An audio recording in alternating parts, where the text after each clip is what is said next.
السلام علیکم دوستوں۔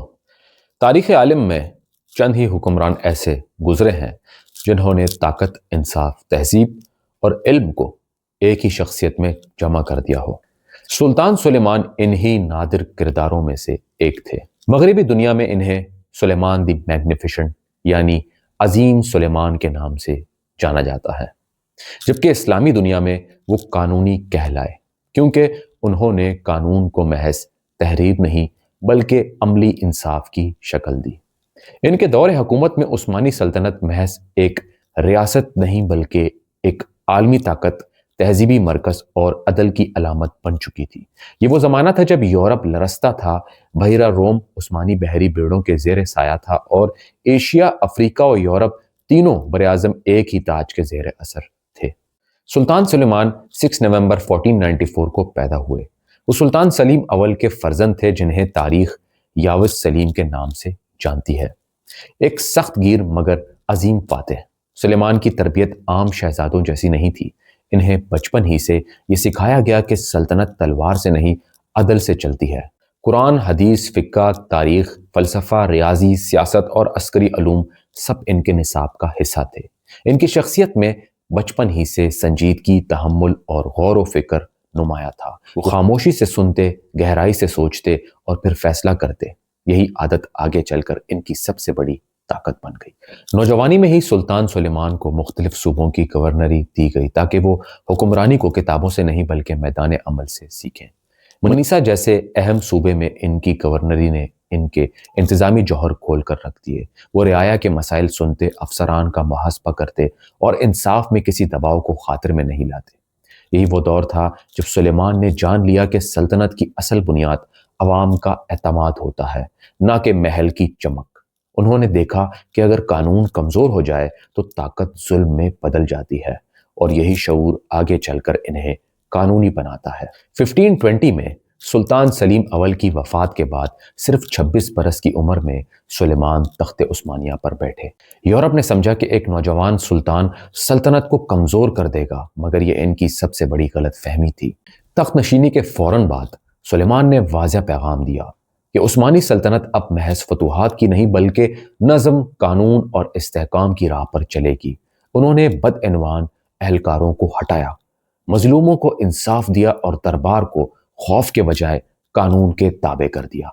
سلطان سلیمان کے سامنے صرف 3 راستے تھے: جنگجو بننا، عالم بننا یا دونوں کو یکجا کرنا۔ انہوں نے تیسرا راستہ چنا۔ وہ تلوار بھی رکھتے تھے اور قلم بھی، طاقت بھی اور حکمت بھی۔ عثمانی سلطنت اب ایک ایسے دور میں داخل ہو رہی تھی جہاں فتوحات صرف زمین کی نہیں بلکہ دلوں کی بھی ہونی تھی۔ دوستوں، یہ ایک طویل اور عظیم داستان کی شروعات ہے، ایسی داستان جو دنیا نے کم ہی دیکھی ہے۔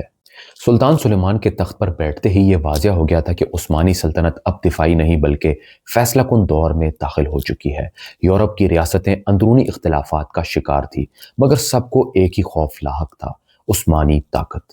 سلیمان نے وقت ضائع کیے بغیر اپنی پہلی بڑی مہم کا آغاز بلغراد کی طرف کیا، جو یورپ کا مضبوط قلعہ تھا جسے کئی عثمانی سلاطین فتح نہ کر سکے تھے۔ 1521 میں بلغراد کی فتح نے یورپ کو چونکا دیا۔ یہ صرف ایک قلعے کی فتح نہیں تھی بلکہ وسطی یورپ کے دروازے کھل چکے تھے اور عثمانی پرچم اب یورپی دلوں کے قریب لہرا رہا تھا۔ بلغراد کے بعد سلطان سلیمان نے رخ کیا روڈس کی جانب، جہاں صلیبی طاقتوں کا مضبوط گڑھ قائم تھا۔ 1522 میں روڈس کا محاصرہ ہوا اور شدید مزاحمت کے باوجود بالآخر یہ جزیرہ عثمانیوں کے قبضے میں آ گیا۔ اس فتح نے بحیرہ روم میں طاقت کا توازن مکمل طور پر بدل دیا۔ عثمانی بحریہ اب محض ایک علاقائی قوت نہیں رہی تھی بلکہ ایک عالمی بحری طاقت بن چکی تھی۔ یورپ کی تجارتی راہیں، بحری راستے اور ساحلی شہر سب عثمانی اثر میں آنے لگے، اور یہ سب سلطان سلیمان کی دور اندیشی کا نتیجہ تھا۔ ہنگری کی مہم نے سلطان سلیمان کی عسکری عظمت کو ہمیشہ کے لیے تاریخ میں ثبت کر دیا۔ 1526 کی جنگ موہاج ایسی فیصلہ کن جنگ تھی جس نے ہنگری کی خود مختار سلطنت کا خاتمہ کر دیا۔ چند گھنٹوں بعد یورپ کی ایک بڑی طاقت زمین بوس ہو گئی۔ یہ وہ لمحہ تھا جب یورپ نے تسلیم کیا کہ عثمانی سلطنت اب ناقابل نظر انداز حقیقت ہے۔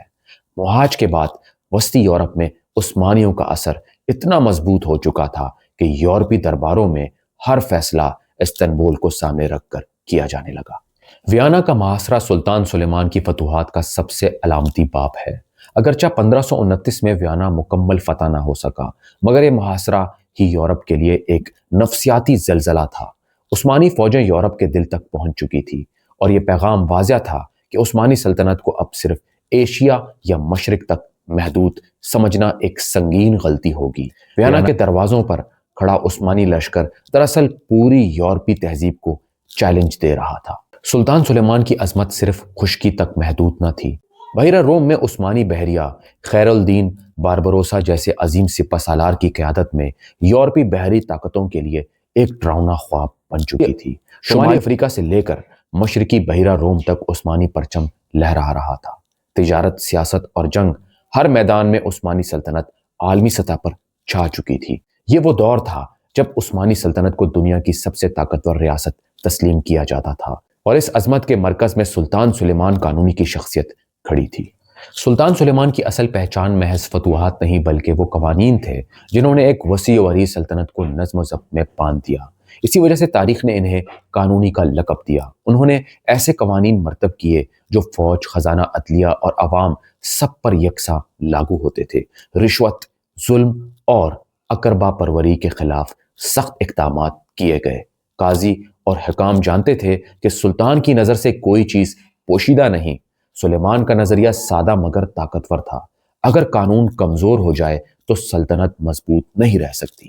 یہی وجہ تھی کہ ان کے دور میں ایک عام شہری بھی انصاف کی امید رکھتا تھا، اور یہی وہ بنیاد تھی جس پر عثمانی سلطنت کی عظمت قائم رہی۔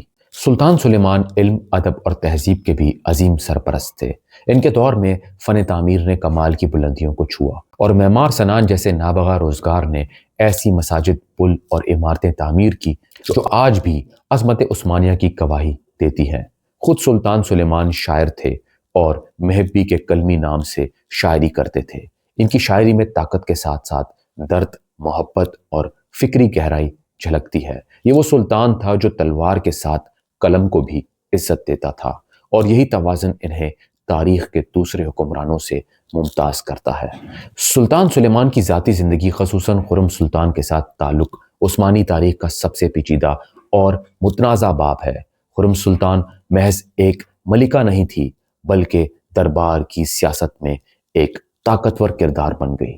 اسی سیاسی کشمکش کا سب سے المناک پہلو شہزادہ مصطفیٰ کی موت تھی، جو سلطان کا قابل محبوب اور تجربہ کار بیٹا تھا۔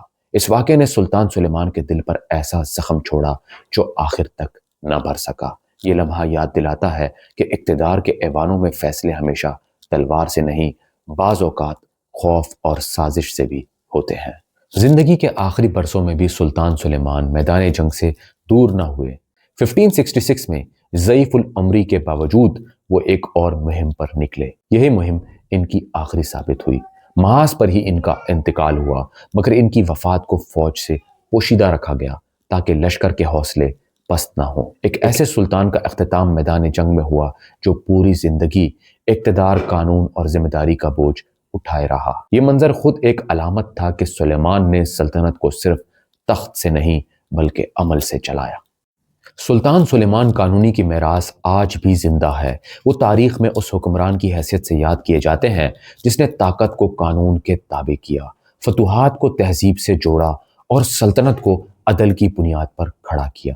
ان کے بعد عثمانی سلطنت کبھی ویسی نہ رہی، مگر ان کا دور آج بھی سنہری عہد کہلاتا ہے۔ سلطان سلیمان ہمیں سبق دے گئے کہ اصل عظمت زمین فتح کرنے میں نہیں بلکہ دل جیتنے اور انصاف قائم کرنے میں ہوتی ہے۔ یہی وجہ ہے کہ صدیوں بعد بھی دنیا انہیں صرف ایک سلطان نہیں بلکہ ایک عہد کے طور پر یاد کرتی ہے۔ دوستوں، اگر آپ کو یہ ویڈیو پسند آئی ہو تو چینل کو لازمی سبسکرائب کریں، ویڈیو کو لائک کریں، دوستوں کے ساتھ شیئر کریں۔ ملتے ہیں اگلی کہانی میں، تب تک کے لیے اپنا خیال رکھیے گا۔ اللہ حافظ۔